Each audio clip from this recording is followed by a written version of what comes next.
here, but the screen is over there, and you're going to have to situate yourself so you can see the screen over there.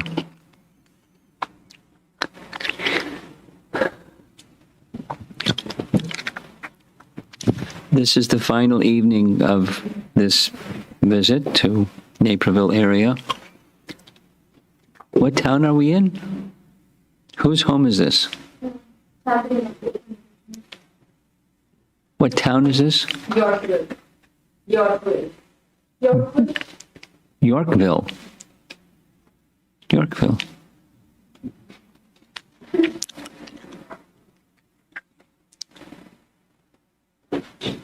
The topic for these evening classes has been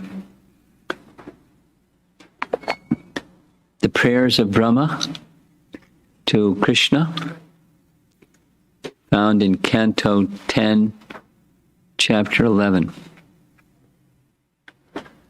Is this your home? You live here? It's nice having some guests, huh? We won't be here too long, don't worry. Do you know who that person is on the screen up there? Looking at Mom. He's, you see he has 4 heads? Take a look, check it out, 4 heads. You see anybody with 4 heads before? Now you have. I have, but I don't know his name. Okay. He's, his name is Brahma, Brahma, Brahma. And according to the Vedic literatures, he's the firstborn living being, born directly from the body of Lord Vishnu, because Vishnu is the source of creation, and Brahma is kind of like the secondary creator. Secondary creator means he's like an engineer. He takes all the ingredients given to him by Vishnu and the plan given by Vishnu and the creative potency given by Vishnu and the intelligence necessary to put the plan together from Vishnu, and he built the universe.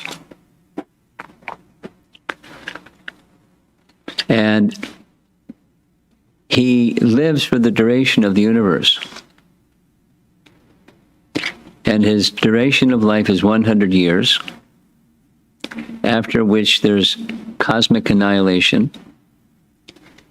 And at the end of each day of Brahma, there's a partial annihilation. Partial annihilation means all of the lower planets, there's, according to the Vedic picture, there's 14 planetary systems, 7 lower, 7 upper makes 14. And up to the top 4, Maharloka, Janaloka, Tapaloka, and his planet Brahmaloka, at the end of each day of Brahma, he goes to sleep. It's night. And during the night of Brahma, there's a partial devastation. And during each day of Brahma, which is the duration of 1,000 cycles of the 4 years on Earth, which is a really long time, 1,000 times 4,320,000 years, solar years. That's one day. And during one of those days, each of the days of Brahma, during his entire life, the personality of Godhead, the original person that even from whom Vishnu comes or is expanded, Krishna appears in this creation and performs the same pastimes that he performs in the spiritual world eternally. He performs them on this material plane, on the earth planet, once in Brahma's day. So sometime during his day, which is of long duration, during the 7th Manu, you like details? 7th Manu. Each day of Brahma there's 14 Manus. You've heard of Manu, right? The giver of laws of mankind, Manu. So there's 14 of them, and Manu number 7 is Vaivasvata Manu. Krishna speaks about him in Bhagavad Gita. He is the son of Vaivasvata, the sun god. Krishna says in chapter 4, long ago he instructed Bhagavad Gita to the sun god, who in turn instructed it to his son Manu, Vaivasvata Manu, who in turn instructed it to his son Ikshvaku. In this way, disciplic succession was passed on. Ikshvaku, in fact, brought that knowledge to this earthly realm and started ruling in Ayodhya. Right? The Ikshvaku dynasty commenced in Ayodhya. And Lord Brahma is in that same sun dynasty, the Surya dynasty, from the sun god. So, Brahma appears during one of the days of Brahma, during the Manu number 7, Vaivasvata Manu's reign over the universe. And when Krishna appears, Brahma comes to pay to Krishna. Because he knows the Vedas. He knows the Vedas because the Vedas were all manifest within his heart. This is described in the Bhagavatam, Canto 1, the very first verse. Tene Brahma Hridaya Adikavaye. From within the Hrid, or within the heart of Brahma, knowledge of the Vedas was manifest by Krishna directly. So when Brahma came to pay his respects to Krishna during the reign of Vaivasvata Manu on the earthly plane, he saw a pastime, a series of pastimes performed by Krishna in Vrindavan. Krishna was herding calves. He saw the boys playing. He saw the boys enter the mouth of the Aghasura demon. Krishna entered into the mouth of the Aghasura demon. He expanded himself by mystic power so big that the serpent Aghasura suffocated and the soul left his body, his serpent body, and merged with Krishna's body. He achieved liberation. The demon achieved liberation, being killed by Krishna. And then the cowherd boys went to have lunch, because it was around midday. And as they were having their lunch, Brahma became puzzled and curious. How much power does this little boy have? And he got the wrong idea of how to find out. He decided to test Krishna's power, mystic power, by using some of his mystic power and see what Krishna would do. So he stole the calves and cowherd boys while they were having lunch, put them in a cave, and wanted to see what Krishna would do. So what did Krishna do? You know what Krishna did? He manifested identical forms of every single one of the cowherd boys and calves. Identical. And on earthly time, 1 year had passed when the manifestations of Krishna as the sons of his mothers, because the boys were his friends, and their mothers had a desire to have Krishna as their son, so he became their son for 1 year and satisfied their desire. The calves also Krishna became likenesses of each of the calves. The cows had the satisfaction of feeding Krishna directly with their milk as they were feeding their little calves. And in this way, Krishna was reciprocating with their loving desire. And while this 1 year was going on Brahma's time, just some moments, short period of time passed on his time, and then he came before Krishna and offered prayers. There's details. But I've been telling the details every evening, so I'm skipping some details. He offered prayers. And we're up to, we'll be finishing. We're up to verse 35, starting from the beginning of the chapter. So there's Lord Brahma, and there's a verse in the 3rd canto of Srimad Bhagavatam, which reads, "O my Lord," this is Brahma praying to Vishnu, "your devotees can see you through the ears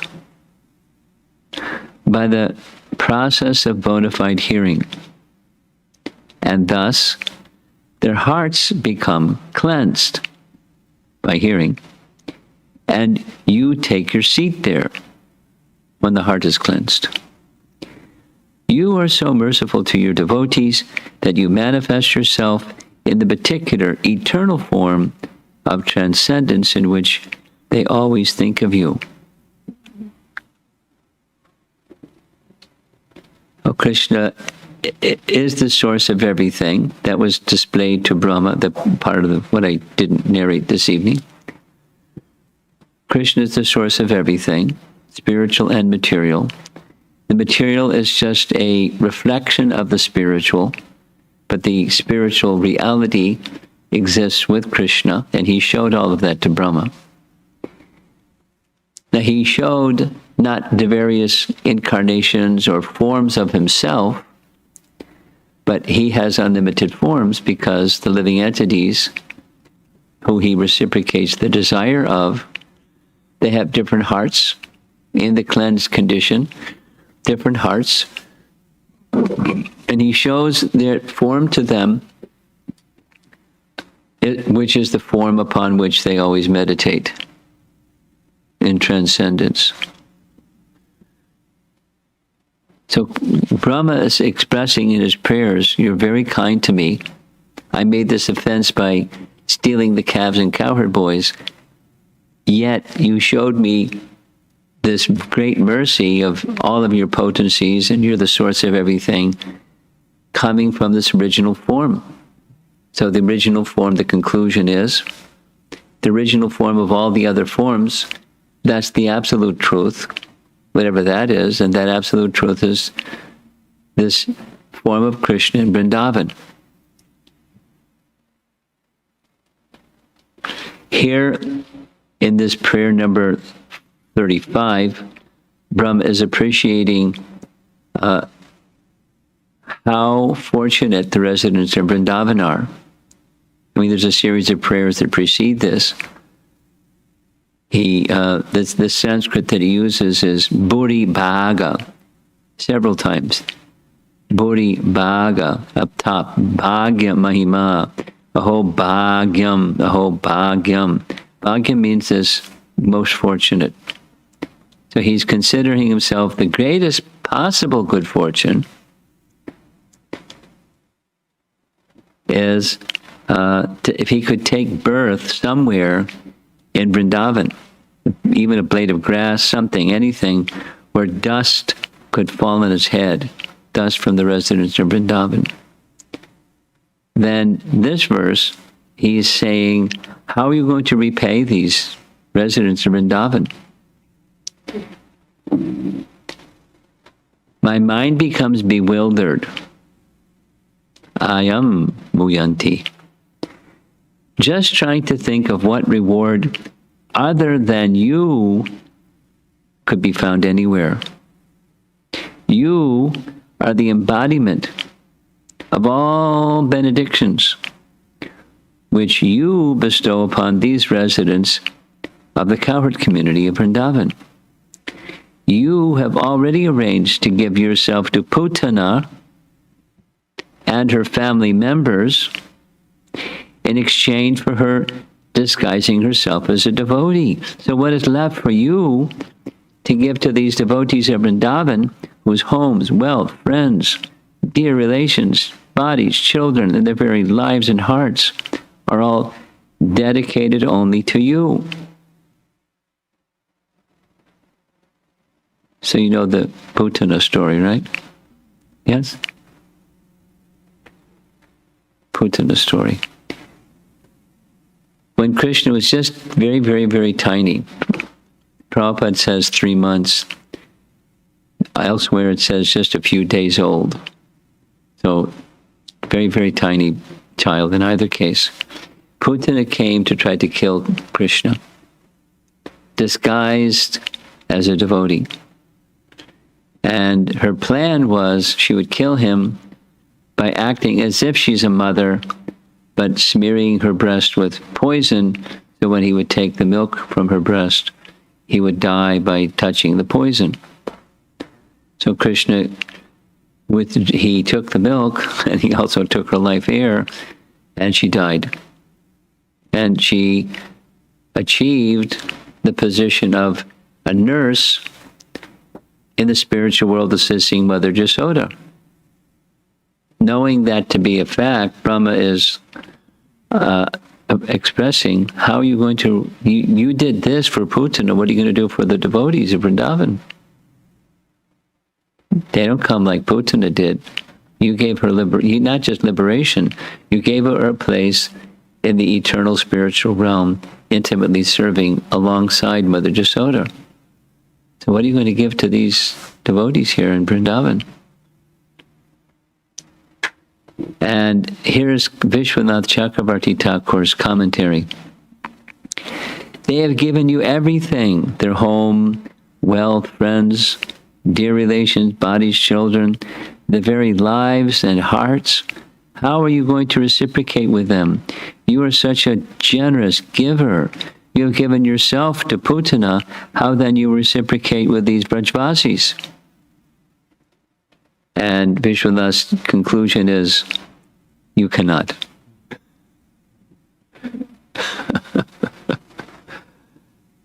They've overwhelmed the Supreme Controller with their love.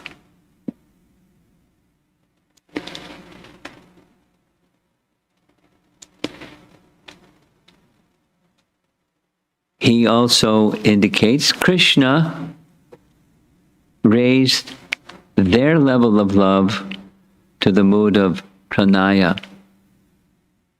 Krishna raised their level of love to the mood of pranaya. Their ecstasies know no limit.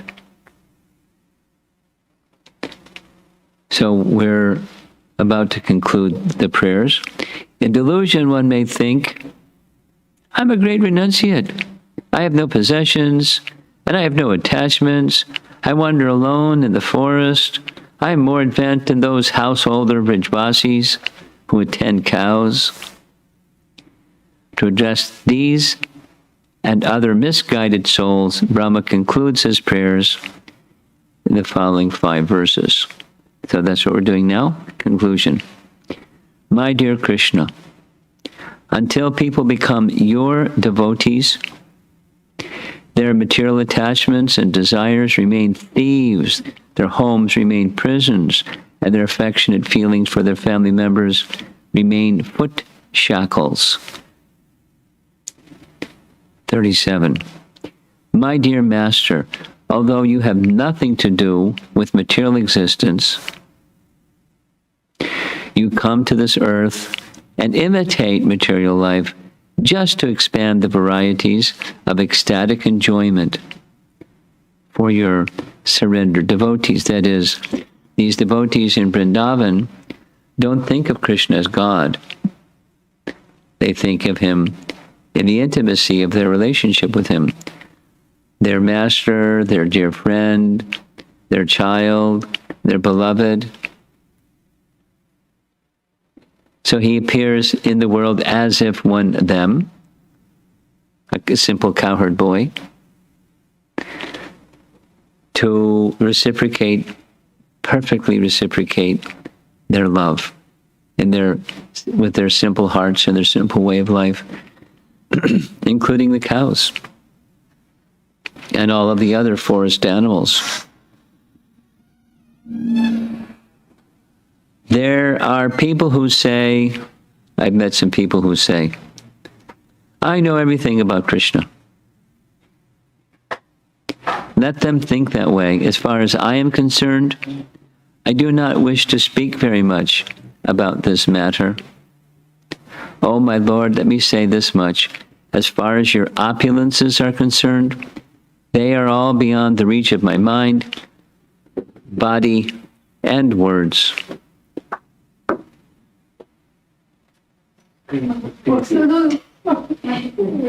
There's a couch. Just walk across the room. You're all set.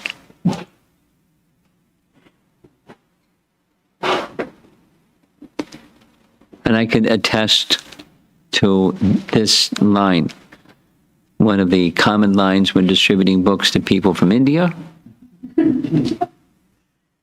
They smile and shake their head like this. I know all about Krishna. It was like a polite no thank you. But Brahma is the most intelligent person in the universe, the original recipient of all the Vedas. And I don't want to speak too much. But as far as he's concerned, what he is seeing, what he has seen during this visit to Vrindavan in that particular day, the reign of Vaivasvata Manu and the 28th Yuga cycle during his, it's basically around midday. It's when he visits, when Krishna comes. Midday of Manu, midday of Brahma.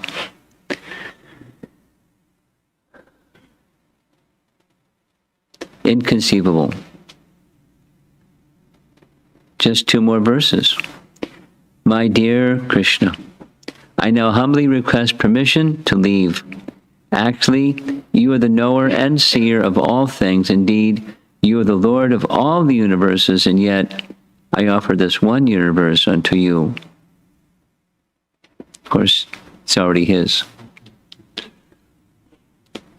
My dear Sri Krishna, you bestow happiness upon the lotus-like Vrishni dynasty and expand the great oceans consisting of the earth, the demigods, the brahmanas, and the cows.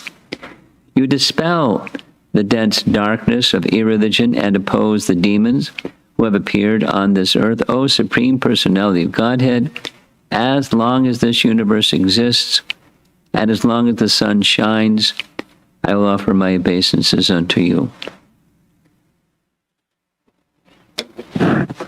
Like every other living being, Brahma has an end. He has a beginning. Everything that has a beginning has an end. The soul of Brahma doesn't have a beginning and an end. Just like the soul of our bodies our souls do not have a beginning or an end. But Brahma has that. The body, it comes and it goes. And when his body goes, not only he goes, but the whole universe goes. That's the cosmic annihilation signal. And then everything is again withdrawn. All the material, prakriti or material nature isn't destroyed. It's just withdrawn. It's withdrawn within the body of Mahavishnu, or in this pradhan state, unmanifest state, undifferentiated state of the total material energy. And the living entities come to a resting position again within the body of Mahavishnu for the equal duration of one of Brahma's lives, which is a long time. And then again, cosmic manifestation and so many universes, and Brahma enters in to each universe, and the thing cycles again and again and again. And Brahma is the head of our sampradaya. He's giving us an opportunity to understand the truths about Krishna. Now he is indicating he can't understand the length and breadth and the totality of him and his potencies and his activities. Here's some concluding statement. You are the ultimate cause and shelter of all living beings. Oh, we did this. I'm sorry. Yeah. There's a series of prayers that we already covered yesterday, where Brahma is placing before this 4-year-old boy the understanding that Krishna is his father, and Krishna is responding, so to speak, my dear Brahma, you're the oldest creature in the universe, and I'm just a little boy. Please consider what he's saying. And because he's very intelligent, he gives an explanation of why that is so. This means Brahma is understanding Krishna's Leela, and Brahma is understanding the good fortune of the residents of Vrindavan to be in his constant association. Now Brahma is going to have to go back. Go back and do what? Well, rule the universe. Do the Brahma Dharma. Do his duties for the duration of the universe. But he's appreciating the kindness that's been extended to him, despite his transgression of interrupting Krishna's pastimes and stealing the calves and cowherd boys, very dear to Krishna. Not that Krishna was in anxiety or anything, because he's omniscient. But the behavior was not so good. At the end of Brahma's prayers, they're over. And at the end of Brahma's prayers, what does Krishna say? Nothing. He doesn't even say, Hari Bol, see you later, or, see you tomorrow. He's silent, acknowledging. But part of the silence is he's not scolding him or admonishing him or anything, because he's become purified just by experiencing what Krishna enabled him to experience. That Krishna is, in fact, the source of everything, not just a little boy. But it's also the happiness of Krishna is being with his associates in Vrindavan. So he took a little time out to be with Brahma, because Brahma's a great devotee. But his greatest attraction is the loving relationships with the cowherd boys. And so he goes back and resumes having lunch with the cowherd boys. Now, going into the next chapter, we find something very interesting.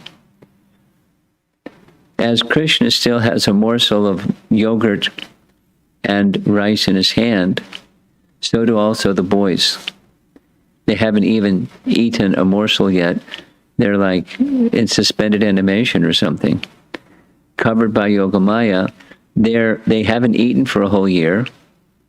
What little boys can do that a whole year? And the food that was in front of them on their little plates, it hasn't gotten stale. They did grow 1 year's worth, because little boys grow. So everything was, in other words, everything was moving by his Yogamaya potency. And as soon as he came back, they said, oh, Krishna, you're so attached, you can't be away from this for a short while. Sit down and finish your lunch.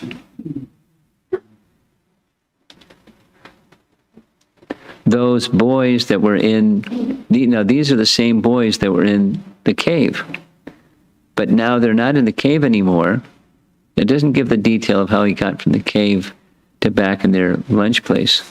But their, unfinished lunch is still right in front of them. And Krishna smiles, and they finish their lunch, lunch is over, time to go back to Vrindavan, to the village, because the pastime is now complete.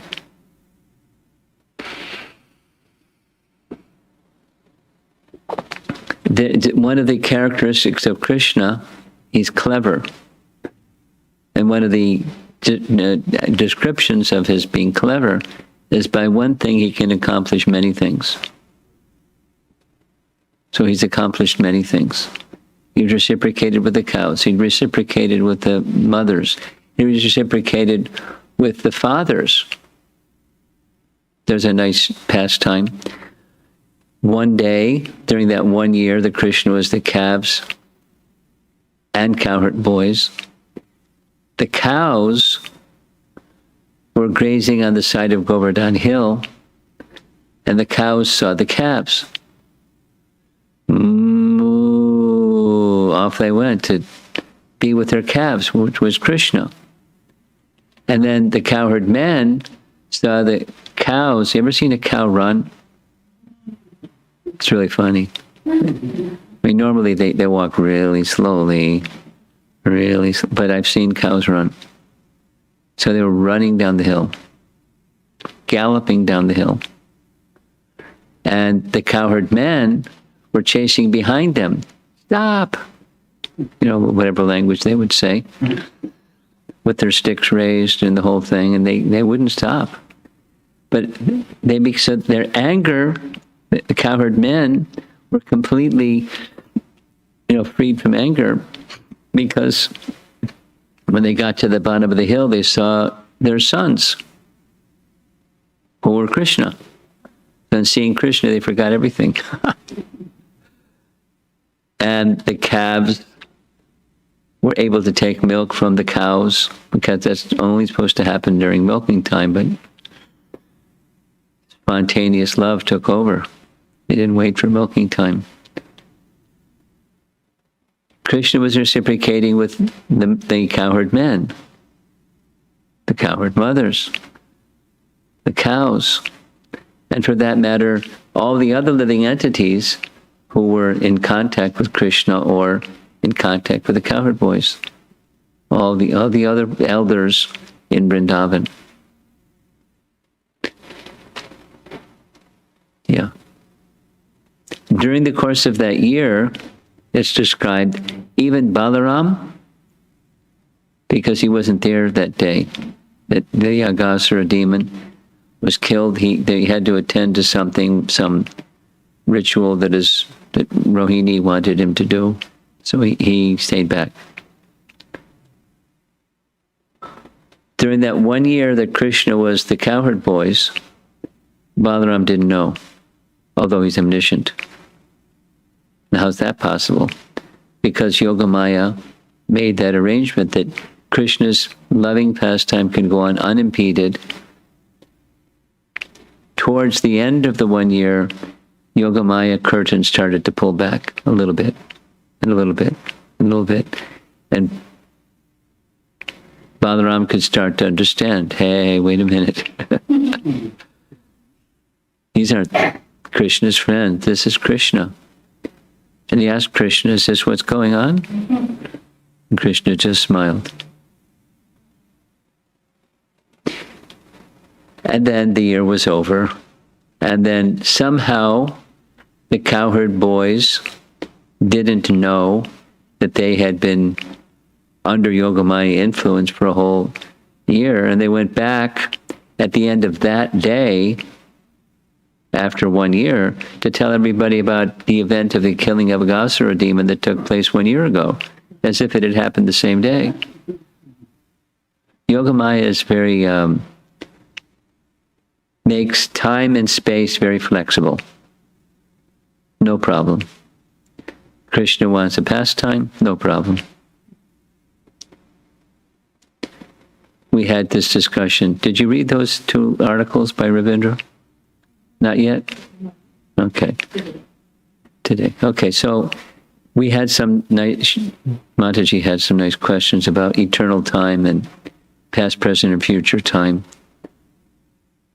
But here's an example where 1 year passed on the earthly plane, And one moment passed, and a few moments passed in Brahma's plane, and the cowherd boys didn't know that any time had passed.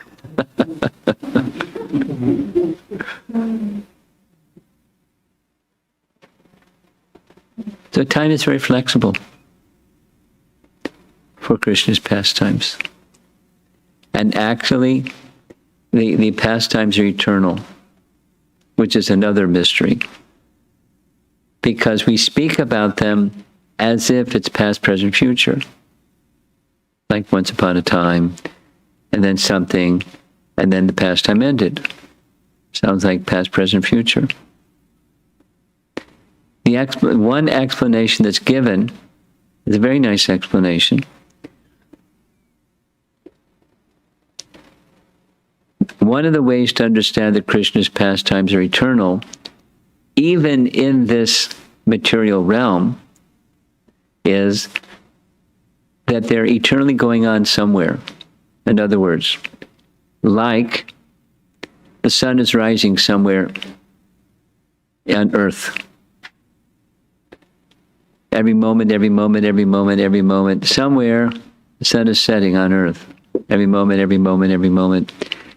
And as it's rising here, then it's going to rise there, it's going to rise there. Similarly, as Krishna is appearing in the prison house of Kamsa, the arrangement for Krishna's appearing in the prison house of Kamsa is about to happen in another universe. And as he appears in this universe, shortly thereafter he appears in another universe, etc. Then there's the whole cycle through the duration of a universe. And then those pastimes are withdrawn because the universe is withdrawn. But they're eternally existing on the spiritual plane. And when the universe is manifest again, they're eternally going on the material plane. But eternal pastimes. Every one of them. Like this one, Brahma's prayers. And the truths that are spoken by Brahma, they're eternal truths. Because in every universe there's a Brahma.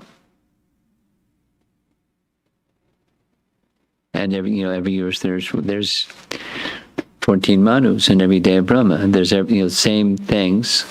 The details vary. The details vary. But the essential pastime is the same. That's another mystery.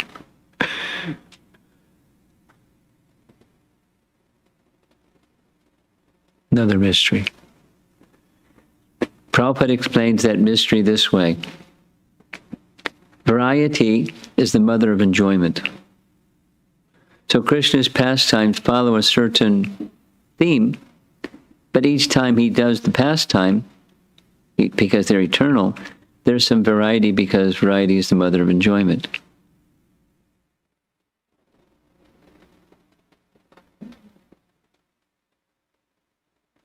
For example, in the Srimad Bhagavatam, we hear about Krishna subduing the Kaliya serpent and returns back to Ramanaka Lake.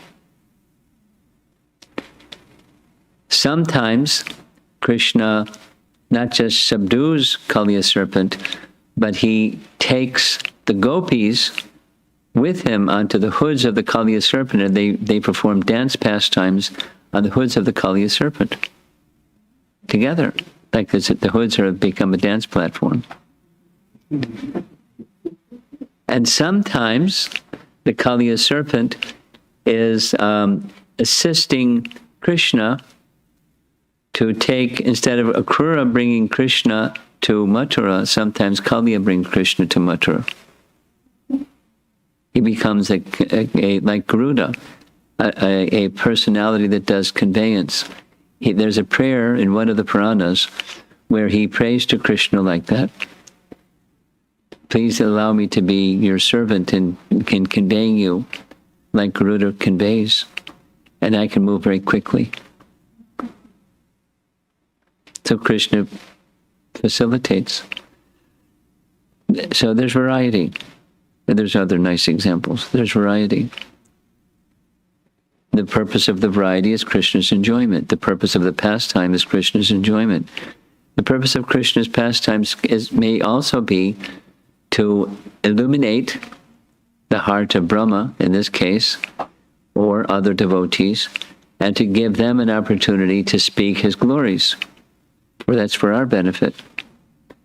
And, hearing about the enchanting pastimes that Krishna engages in with his devotees, that's purifying too. What to speak of the prayers and the teachings embedded within those prayers.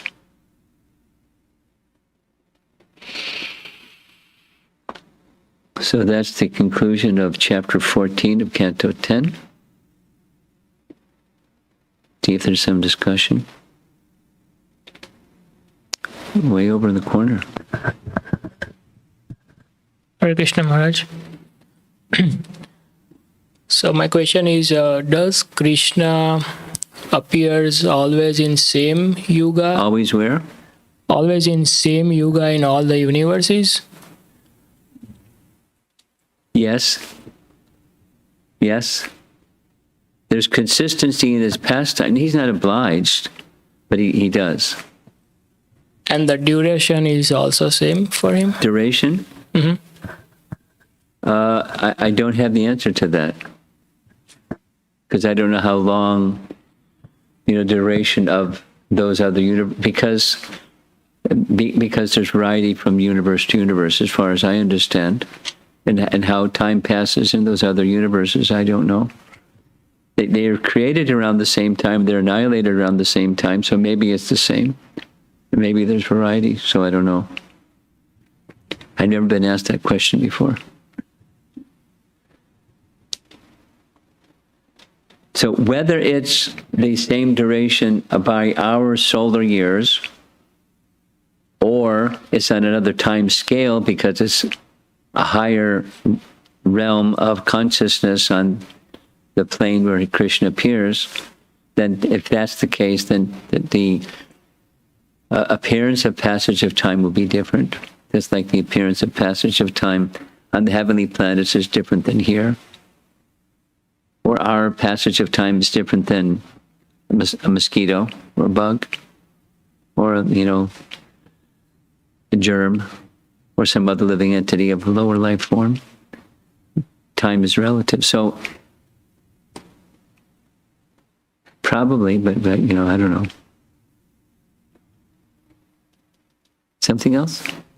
That's all I have. Okay.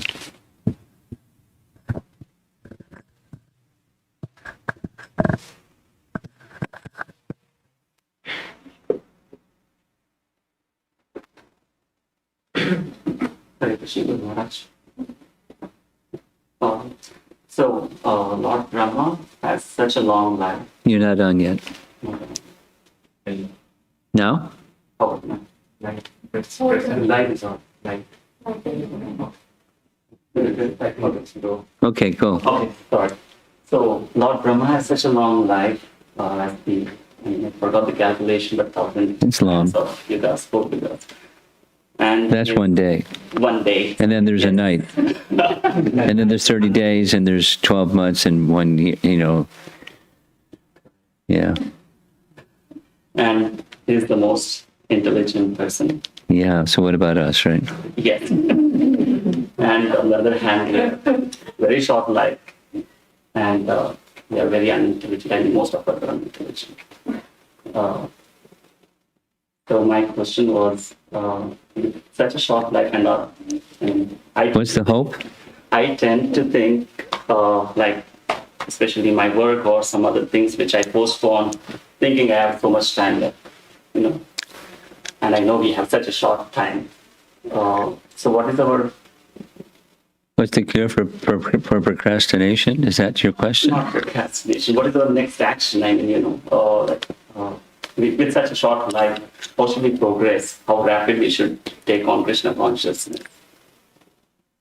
Those are several different questions. So, how should we progress, given that our life is short, and we're less qualified than Brahma, etc., etc.? the in principle, the simple recommendation by Chaitanya Mahaprabhu is acknowledging all of, the preamble of your question. Therefore, take shelter of Krishna, and especially there's this benediction with the chanting of the holy name of Krishna, and accompanying the chanting the holy name of Krishna is hearing Hari Katha. So that's 2. Hearing, so then it implies 3. That means Sadhu Sangha, Hari Katha, the holy name, and worshipping a deity form in course of time. Those are some principal means, especially starting with the chanting of the holy name, to help us short-lived, less intelligent, less fortunate Kali Yuga folks make some significant spiritual progress. One who has faith in that process and applies themselves with faith to the process, then there's a nice verse in Krishna's teachings to Uddhava that such a person will advance rapidly.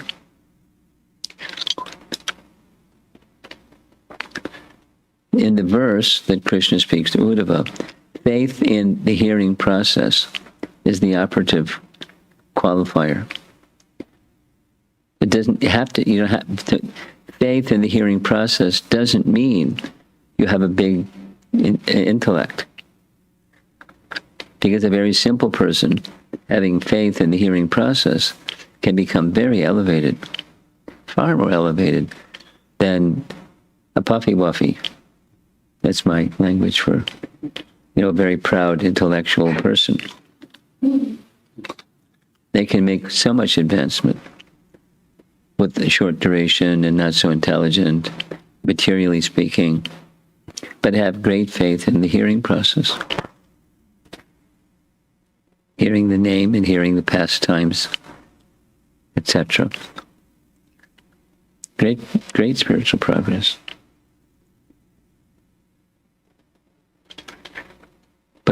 And the whole thing, the whole swift progress potential rests upon the holy name.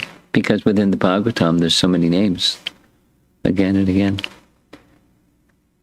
It's very clever. Bhagavatam is laced with names. I don't like chanting so much. I like the Bhagavatam. Okay, read the Bhagavatam. Get lots of names.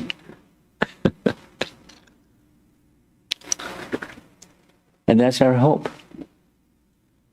Whatever our situation is, or that's our situation. And acknowledging the situation. Mercy is especially arranged easy for this age. Correct? You don't know? Well, read Prabhupada's books, then you'll know. And take up the process with your heart, and you'll know from direct experience, in addition to on the authority of.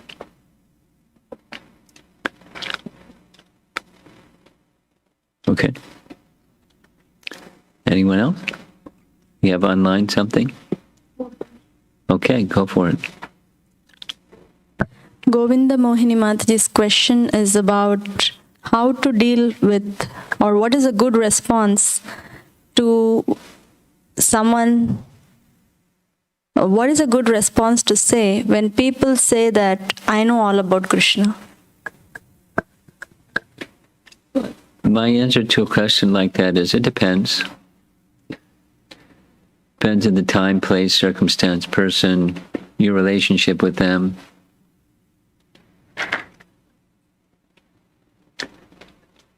Depends. You can refer them, one option is you can refer them to this verse, and then the whole picture.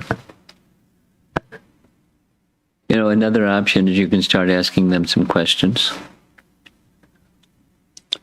Okay, since you know all about Krishna, then can you tell me such and such? Anyway, it depends. Amara Mataji has two questions. The first question is, did Lord Brahma know only Garbhodakashaya Vishnu to be his master, and that's why he got bewildered to see baby Krishna to be so powerful? No. Because he got bewildered because this 4-year-old boy Krishna showed him all opulences, the unlimitedness of his all opulences, including equal Narayan forms, etc., etc., etc. The second question is, when Lord Mahavishnu lies down in Garbhodak ocean, When Lord Vishnu lies down in the Garbhodak ocean, all living entities are inside his body. all the one universe's worth of living entities.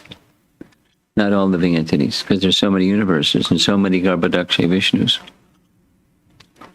Then later, when Lord Brahma does the creation, and when Manu's and further progeny comes, do those same living entities that were inside the body of Garbhodakshaya Vishnu come out in these different forms? That's where the seed comes from, and then the bodies are supplied by the Prajapatis and their wives.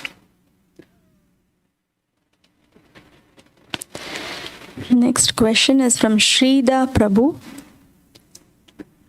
Because Krishna's pastimes are eternal, when he appears at a different place, does his pure devotees in the pastimes also expand? Yes. That's very important. Yes, unlimitedly. Don't ask for the technology, but for the service of Krishna. Prabhupada taught this. Brihat Bhagavatamrita says it twice. So the answer is yes.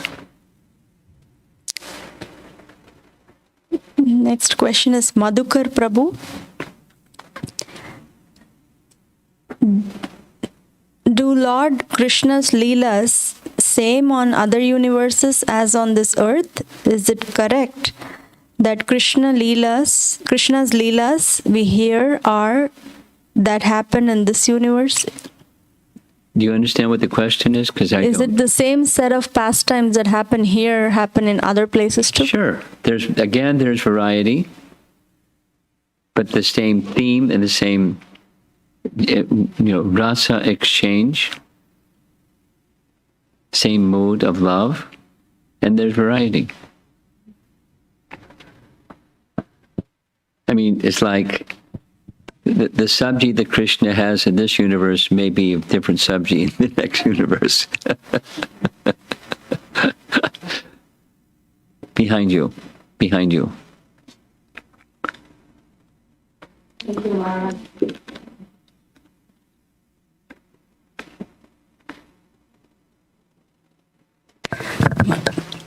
I was thinking that how Brahma, being the head of our sampradaya and also being the chief living entity, the first one, and so powerful, a wonderful family, a scholar, everything. So he's become authority for us, in terms of his prayers, and Prabhupada said that we have to believe in this. It seems like the story is so deep. The story of? The Brahma, Vimohan Leena, is so deep that it kind of establishes the fact that Krishna is the Supreme Lord and none other. Yes. Yes. So how is it that other people, I've heard that there's a group that doesn't accept the story of Brahma Vimohan Leela. Yeah. Why not? Because they don't want to accept Krishna. No, that's not the reason. Well, there may be some people that have that reason. But one of the groups of people is the followers of Madhvacharya. Because Madhvacharya has a particular place for Lord Brahma. And so The particular place for Lord Brahma that's held by Madhvacharya says this is an interpolated story and doesn't accept it. He doesn't comment on it. And his followers don't comment on it. Because he becomes bewildered. That's like,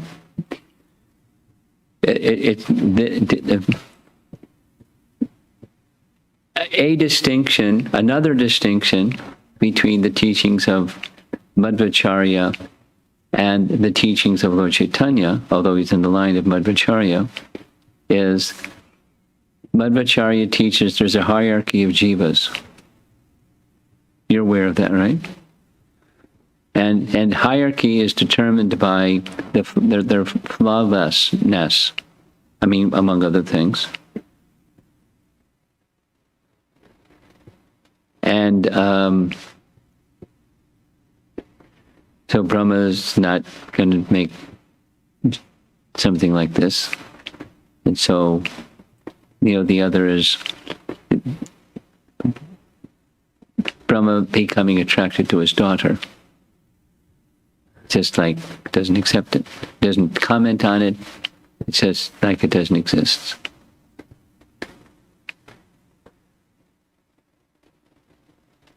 So they say that Brahma is still a jiva, but flawless. He's way up there in flawlessness. There's more details. If you're interested in that particular topic, Hari Parshad Prabhu made one of his classic 3-part descriptions of the teachings of Madhvacharya. And there's lots of similarity when it comes to this, the jivas. It's quite dissimilar. And it's connected with the dissimilarity of his conception of jivas and how they're ranked in hierarchy. If you're interested, I'll send to him the link. Thank you very much. Madhvacharya's teachings. Yeah, I've listened to it about 4 times. It's very detailed, very carefully done, as is Hari Parshad's way of doing things. And there's a fair amount of contrasting with Shankaracharya's teachings, because that's one of the staunch positions of Madhva is, stand up to Shankaracharya and refute it. So there's a lot of that in there too. It's really good. Something else? You've been very patient. Sometimes we hear that devatas, during a time of annihilation, they go in their planes to the upper planets. Yes. So is it like many, when does they go, like? At partial annihilation. At the end of a day of Brahma. So it looks like at the end of the day, everyone goes back to the body of Vishnu because... No, that's the end of the life of Brahma. Okay. There's some other details, but that's enough.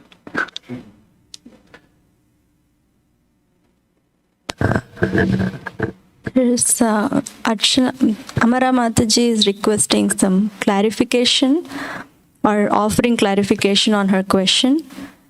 My previous question was about Lord Brahma's bewilderment before seeing the Vishnu Murtis. Before seeing? The Vishnu forms when he hid the calves.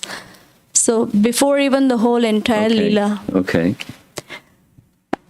Why did he even want to test Krishna's powers? Well, Yogamaya. He was being influenced to have a nice pastime with Krishna, which included spending a whole year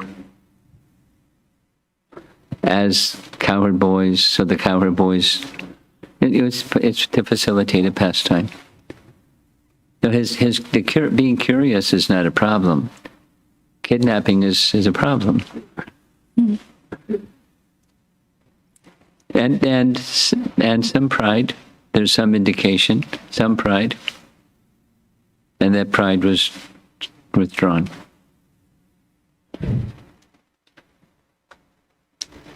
That's it? There's Shrida Prabhu has a second part of his question, which I did not read out. When Krishna appears in different places, the first question was, does his pure devotees in the pastimes also expand? The second part of the question is, or is it like different devotees in different universes take the role of Arjuna, No. for example? That's not my understanding. I'll because he's coming up a second time.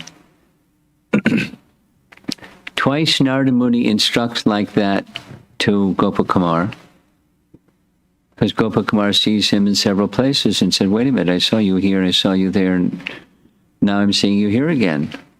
This was in Vaikuntha. He saw him several places. And Narada says, I explained this to you previously, but here we go again. In service to the personality of Godhead, we're present in multiple places simultaneously, and many devotees are like that. But here's the Giriraj Maharaj story. You know this one? Morning walk, Juhu, Giriraj Maharaj to Prabhupada. Krishna's pastimes are eternal. He's always appearing in some universe.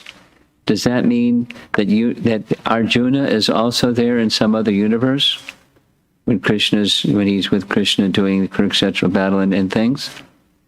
And Prabhupada said yes. So does that mean there's multiple Arjunas? And Prabhupada said yes. But it's not like another soul playing the part of, like an actor on a stage. It's Arjuna. And Arjuna, and Arjuna, and Arjuna, and how many universes are there? That's how many Arjunas. But it's one Arjuna. It's not, again, I said, don't ask me the technology, because, okay, Krishna's all-powerful, and Krishna can expand himself unlimitedly because he's all-powerful, no problem. Jivas aren't all-powerful. So how they can have multiple presences simultaneously? There's no technology explanation. It's just for assisting Krishna in his pastimes. Krishna makes such arrangement. And it's not the same, at least my understanding is, it's not the same that when Krishna manifested exact likenesses of each of the cowherd boys for 1 year, it was Krishna. It wasn't the cowherd boy in a cave and the cowherd boy that wasn't in the cave. It was Krishna and the cowherd boys that were in the cave. But for Krishna's pastimes, which are different than reciprocating with the mothers and the cows, it's multiple manifestations of the one Arjuna.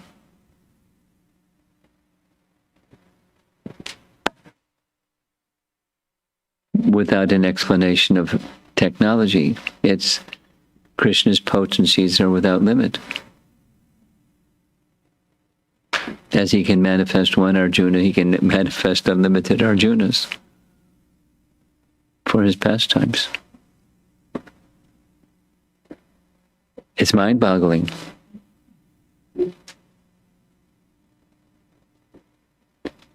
Okay, looks like we're done. Over here.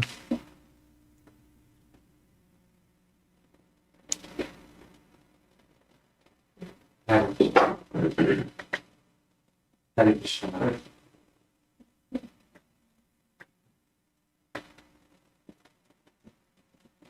It's a trick. You have to pat it rightly and then it'll... Maharaj, today we were seeing the verse about Krishna's mercy, how he's even so merciful to Putana, and he makes her his mother. And then also a few days ago, you had a verse which was saying how Krishna is unlimitedly compassionate. His compassion is unlimited. So I was curious how we can understand and also explain to others this point, because just like in because his compassion, Krishna's compassion, such horrible things happen. Just like we have this war going on, and Krishna's compassion does not seem to be visible, and we can always attribute it somehow or the other to Krishna's compassion. But it's almost like there's in like philosophy, there's this theory that it's called egoism or ethical egoism, that says that whatever a person does, they do for their self-interest. They do it because even if they're being kind to someone, they're ultimately doing it because they're selfish. And when responding to that, people say, well, this theory isn't right because whatever a person does, you can always say, oh, they're selfish. But the fact is that there's no way to verify that. There's no way to falsify it. The fact is, when people do things, they actually do it out of their goodness. In the same way, whatever happens, we can always say it's Krishna's compassion. But there's really no way, if he's really compassionate, why isn't he, sending a devotee or sending more devotees? Or if he's very compassionate to his devotees, why are they suffering so much? One can always say that, but how can we verify it? How can we understand that actually God's compassion is there? Well, how can we verify?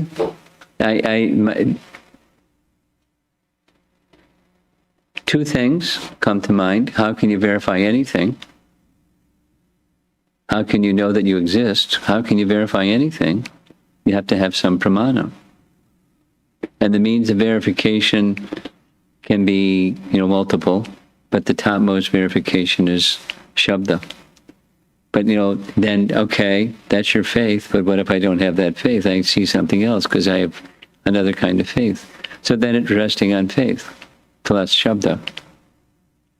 Now, there's going to be some reason and logic about the merit of Shabda as opposed to the senses and reasoning power, which is also relying upon the senses. And that, that's reasonable. Then I can say, okay, I accept Shabda because it's reasonable.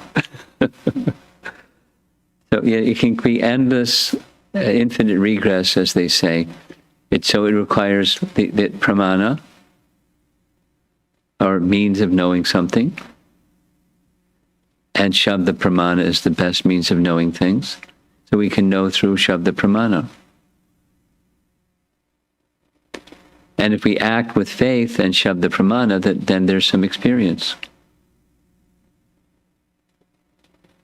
Like the classic example that's there in the Bhagavatam, as a person who has fasted, upon eating, they experience three things. So also one who takes up the bhakti process with faith, they experience three things. And that's a verification through experience. But the verification through experience is ultimately it's resting upon Shabda. So supposing I don't have faith in Shabda, then you're going to have faith in something else. And your means of verification is going to be something else. So you're not going to accept. So it sounds a little circular, but you can't eliminate faith from the soul. That's one of the questions in Bhagavad Gita. Supposing divisions of faith, supposing someone doesn't have faith in you, are they going to have faith in something? In other words, is faith intrinsic to the soul? The answer is yes. Modes of nature, this kind, that kind, the other kind. Divisions of faith. So someone wants verification, that was the question. And verification comes through Shabda. That's very reasonable. And those who have faith in Shabda can have that experience. That's their verification. Oh, fully.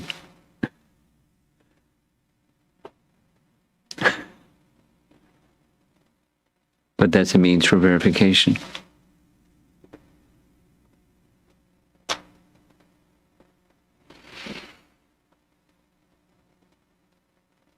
Do you have a different answer?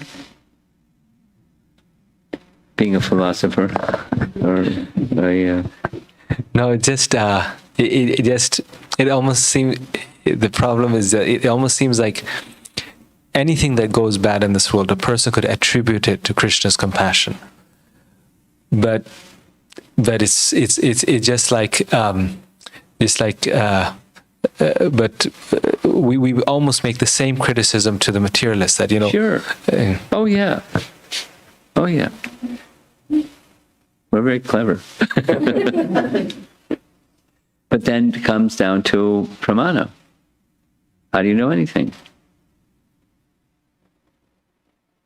You can become an existentialist and says something else. You can't know anything. I just exist, that's all. That's all I know. Nothing matters because you can't verify anything. That's an option. And that's another conviction. How do you know? How do you know that? Means of it, there has to be some. It's just an axiomatic principle. There has to be some evidence, some means of knowing, epistemology, pramana. You accept or you don't accept, then you accept something else.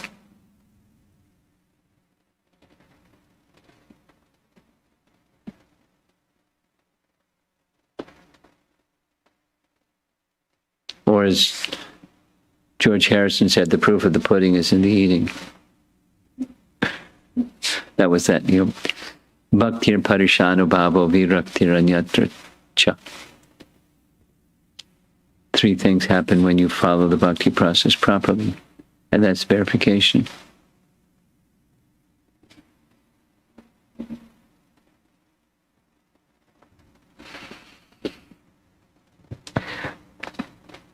So for devotees who are practicing, like Putana, she was accepted by Krishna as her mother, even though she came with ill intention. So those devotees who are not on the level of Rajvasis, but they're still not coming to Krishna, they're coming to Krishna favorably.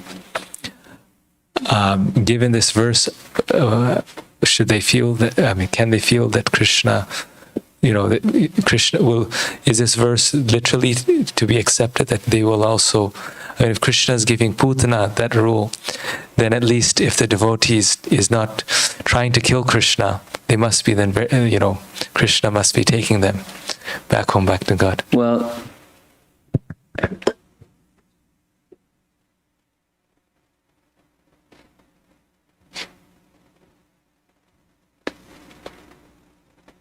Krishna is not obliged.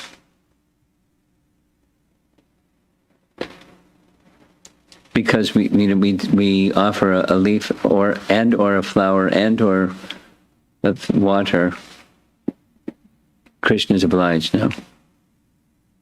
I mean, there's such an idea that's out there,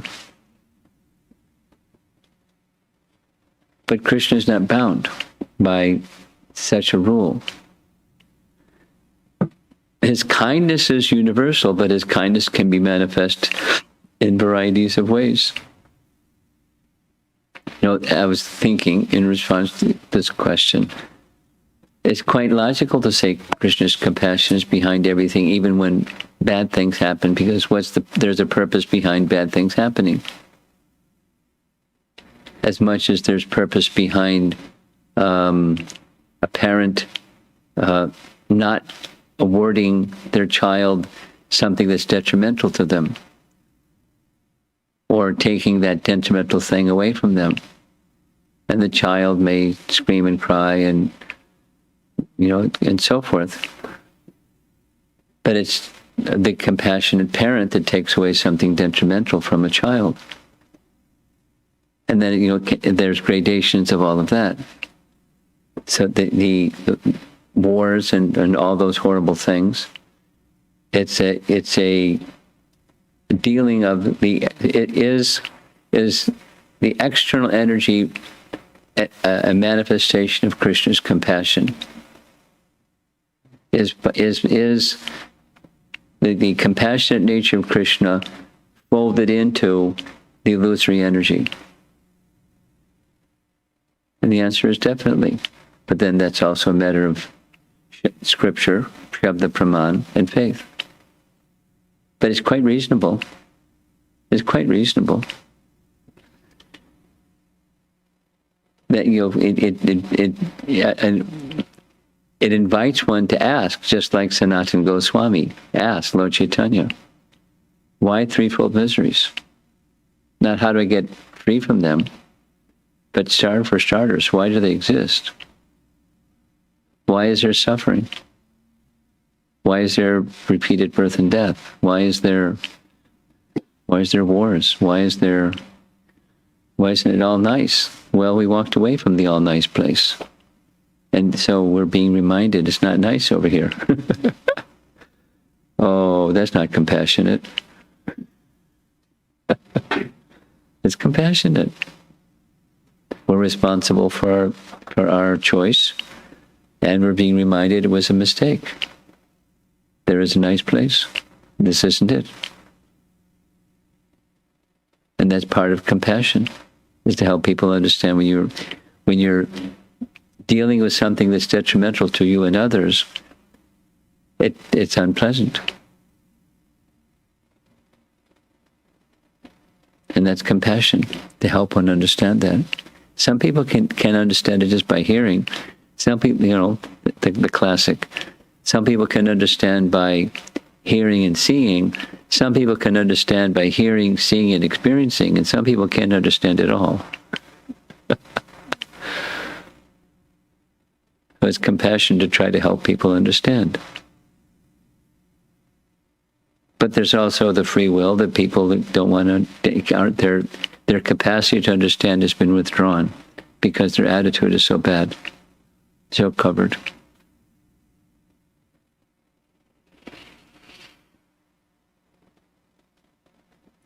Okay. Any question from you? You all have some really nice questions. Okay. Okay. Thank you, Srila Prabhupada Ki Jai.